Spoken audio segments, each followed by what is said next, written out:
प्रिय विद्यार्थियों, आज हम आपको अनुवाद कैसे करें इस श्रृंखला के अंतर्गत विधिलिंग लकार के रूपों का प्रयोग कैसे हो यह बताने जा रहे हैं।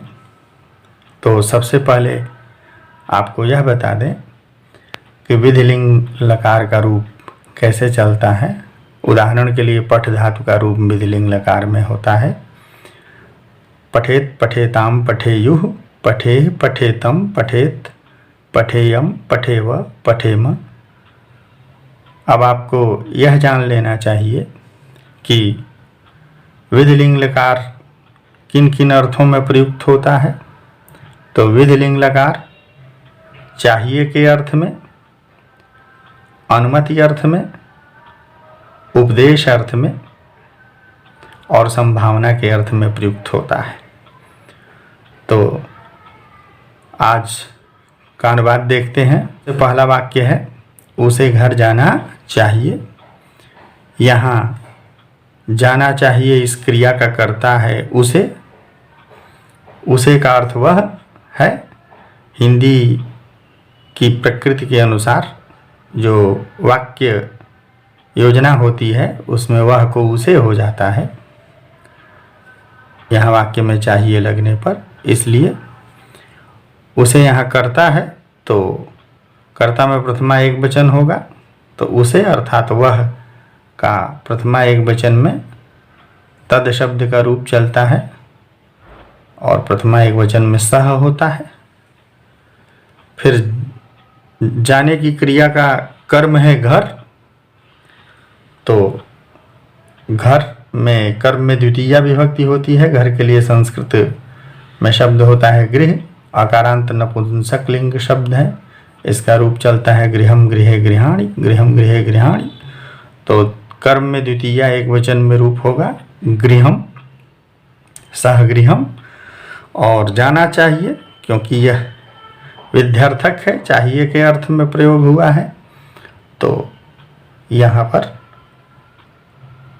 विधिलिंग लकार का प्रयोग होगा।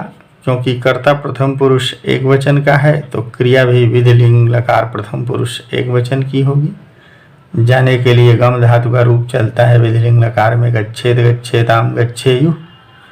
तो प्रथम पुरुष एक वचन में गच्छेत रूप होगा। सह गृहम गच्छेत, उसे घर जाना चाहिए। अगला वाक्य है तुम लोगों को पुस्तक पढ़नी चाहिए। यहाँ पढ़ने की क्रिया का करता है तुम लोगों को। तो तुम लोग का मतलब बहुवचन है मध्यम पुरुष। कर्ता बहुवचन में रूप बनेगा युष्मद् का त्वम युवाम यूयम। तो यूयम बहुवचन में यूयम। पढ़ने की क्रिया का कर्म है पुस्तक। इसका भी आकारांत नपुंसक लिंग फल की तरह रूप चलता है पुस्तकम पुस्तके पुस्तकानि, पुस्तकम पुस्तके पुस्तकानि।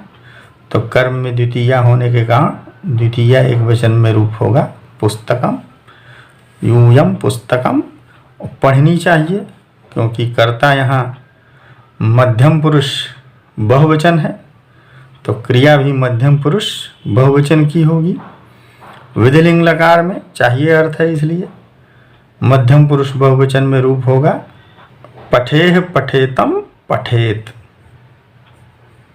रूप चलता है पठेत पठेताम पठेयुः, पठेः पठेतम पठेत। तो मध्यम पुरुष बहुवचन में पठेत। यह ध्यान रखना चाहिए कि पठेत यदि त में हल लगा देंगे तो प्रथम पुरुष एक वचन हो जाएगा।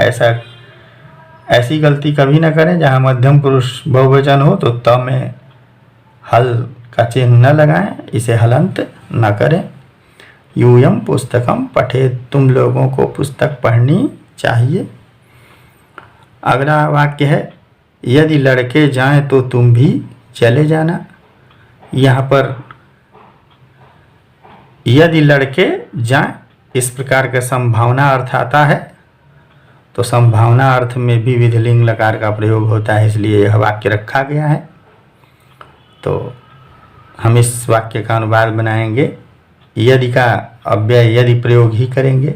यदि लड़के जाएं, तो जाने की क्रिया का कर्ता है लड़के, बहुवचन है। कर्ता बहुवचन में है तो प्रथमा बहुवचन में बालकः बालकौ बालकाः। यदि बालकाः जाएं संभावना अर्थ में है तो विधिलिंग लकार का भी प्रयोग होता है संभावनायाम लिंग। तो क्योंकि यह कर्ता प्रथम पुरुष बहुवचन में है तो जाएं का विधिलिंग लकार में प्रथम पुरुष बहुवचन में गच्छेत गच्छेताम गच्छेयुः, प्रथम पुरुष बहुवचन में गच्छेयुः रूप बनेगा। यदि बालकाः गच्छेयुः तो इसके लिए तो के लिए अव्यय पद तर्हि का प्रयोग करेंगे। तर्हि तुम भी, तो तुम के लिए तुम और भी के लिए अपि का प्रयोग करेंगे, तुम अपि। और तुम क्योंकि मध्यम पुरुष एक वचन है तो यहाँ चले जाना, तो यहाँ पर भी विध्यार्थक है कि यदि लड़के जाएं तो तुम्हें भी चले जाना चाहिए, तुम भी चले जाना। तो तुम अपि गच्छेह मध्यम पुरुष एक वचन में गच्छेह ये जाने की अनुमति अर्थ है। तुम भी चले जाना, यहाँ जाना अनुमति अर्थ में है। तो वाक्य का आशय है कि यदि लड़के वहाँ जाएं तो तुम्हें भी वहाँ चले जाना चाहिए, तुम्हें जाने की अनुमति है। तो इस प्रकार से भी विधिलिंग लकार का प्रयोग होता है कि यदि बालकाः गच्छेयुः तर्हि तुम अपि तुम भी चले जाना, गच्छे अर्थात तुम्हें भी चले जाना चाहिए। अगला वाक्य है क्या वे वहाँ जाएं, तो यहाँ प्रश्नवाचक वाक्य है इसलिए क्या के लिए अपि अव्यय का पहले ही शुरू में ही प्रयोग कर देंगे अपि। और जाएं का करता है वे, तो तद का प्रथमा बहुवचन में होगा ते, वे अर्थात वे लोग। अपि ते वहाँ, वहाँ के लिए अव्यय तत्र का प्रयोग करेंगे। और जाएं, क्या वे वहाँ जाएं, यह अनुमति मांगी जा रही है। तो अनुमति अर्थ में विधिलिंग का प्रयोग होता है, इसलिए यहाँ पर क्योंकि कर्ता ते प्रथम पुरुष बहुवचन है इसलिए यहाँ पर भी प्रथम पुरुष बहुवचन विधिलिंग लकार में गच्छेयुः गच्छेत गच्छेताम गच्छेयुः। अपि ते तत्र गच्छेयुः प्रश्न सूचक वाक्य है तो प्रश्नबोधक चिह्न का प्रयोग करेंगे। अपि ते तत्र गच्छेयुः, क्या वे वहाँ जाएं। अगला वाक्य है उन लोगों को जल पीना चाहिए, तो यहाँ पीने की क्रिया का करता है उन लोगों को, या अर्थात वे लोग। तो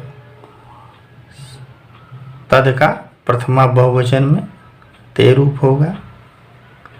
और पीने की क्रिया का कर्म है जल, आकारांत नपुंसक लिंग में जलम जले जलानि रूप चलता है। यहाँ द्वितीया एक वचन में, कर्म में द्वितीया एक वचन में जलम रूप होगा, ते जलम। और पीना चाहिए के लिए पा धातु का रूप चलता है विधिलिंग लकार में पिबेत पिबेताम पिबेयुः, क्योंकि कर्ता प्रथम पुरुष बहुवचन है तो क्रिया भी प्रथम पुरुष बहुवचन में होगी। ते जलम पिबेयुः, उन लोगों को जल पीना चाहिए, हम लोगों को दौड़ना चाहिए।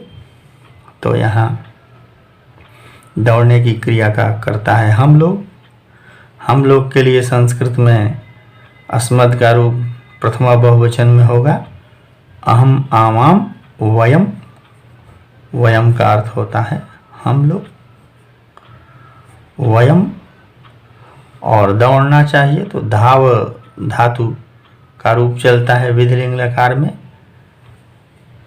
उत्तम पुरुष बहुवचन का करता है तो उत्तम पुरुष बहुवचन की क्रिया भी होगी धावेयम धावेव धावेम, वयम धावेम, हम लोगों को दौड़ना चाहिए। अगला वाक्य है तुम्हें हंसना चाहिए, तो यहाँ पर हंसने की क्रिया का कर्ता तुम है, तो कर्ता में प्रथमा एक वचन होगा, युष्मत का प्रथमा एक वचन में रूप होगा तुम। और हंसना चाहिए क्योंकि कर्ता मध्यम पुरुष एक वचन में है, तो क्रिया भी मध्यम पुरुष एक वचन की होगी।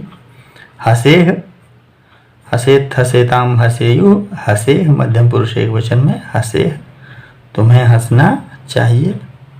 अगला वाक्य है लड़कियों को नाचना चाहिए, तो कर्ता यहाँ पर नाचने की क्रिया का कर्ता है लड़कियाँ, तो बालिका का प्रथमा बहुवचन में रूप होगा बालिकाः, क्योंकि लड़कियों यहाँ बहुवचन है, प्रथमा बहुवचन में बालिकाः, बालिके रूप चलता है बालिका, बालिके, बालिकाः। और नाचना चाहिए विधिलिंग लकार में नृत्य धातु का रूप चलेगा नृत्येत, नृत्येताम, नृत्येयुः, क्योंकि यहाँ बालिकाः प्रथम पुरुष बहुवचन में है, तो यहाँ भी प्रथम पुरुष बहुवचन में नृत्य धातु का रूप होगा नृत्येयुः, बालिकाः नृत्येयुः, बालिकाओं को नाचना चाहिए। अगला वाक्य है हम दोनों को सोना चाहिए, तो यहाँ पर सोने की क्रिया का कर्ता हम दोनों है। हम दोनों के लिए प्रथमा द्विवचन में अस्मद का रूप होता है अहम, आमाम, आमाम रूप होता है, आमाम माने हम दोनों। सोना चाहिए शींग धातु का रूप चलता है शयित, शय्याताम शयिरन, उत्तम पुरुष यहाँ द्विवचन का करता है, तो उत्तम पुरुष द्विवचन में शयी, शयी वही, शयी मही, तो द्विवचन में शयी वही होगा। आवाम शयी वही, हम दोनों को सोना चाहिए। इसी प्रकार से अगला वाक्य है यदि वह पढ़े तो अवश्य सफल होगा। यहाँ भी संभावना में है कि यदि वह पढ़े, तो इस प्रकार के वाक्यों में भी विधिलिंग लकार का प्रयोग होता है। यदि अव्यय का प्रयोग करेंगे, वह के लिए सह, पढ़े तो संभावना में विधिलिंग लकार में, क्योंकि ये प्रथम पुरुष एक वचन है, तो प्रथम पुरुष एक वचन में पठेत, यदि सह पठेत, यदि वह पढ़े, तो तरहि अवश्यम या नूनम, निश्चय ही अव्यय पद है नूनम, सफलः भविष्यति, सफल होगा, सफलः भविष्यति। तो विद्यार्थियों को जानना चाहिए कि इस प्रकार यदि सः पठेत तर्हि नूनम सफलः भविष्यति, सफलः भवेत् भी प्रयोग हो सकता है संभावना में। यदि सः पठेत तर्हि नूनम सफलः भवेत्, भविष्यत दोनों प्रयोग होता है।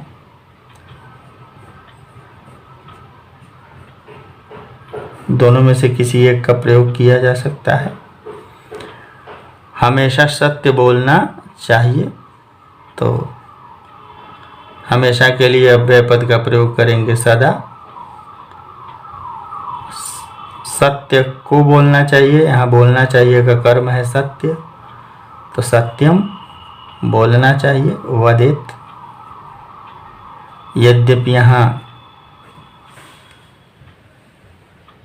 क्रिया का कोई कर्ता नहीं कहा गया है, तो सामान्य रूप से इसका प्रथम पुरुष में एक वचन में अनुवाद बना दिया जाना चाहिए। सदा सत्यम वदेत, सदा सत्यम ब्रूयात, इस प्रकार रूप बनते हैं। तो विद्यार्थी विधिलिंग लकार का प्रयोग भिन्न भिन्न अर्थों में किस प्रकार से होता है भली भांति समझ गए होंगे। अभ्यास पुस्तिका में इन अनुवादों को लिख लें। धन्यवाद।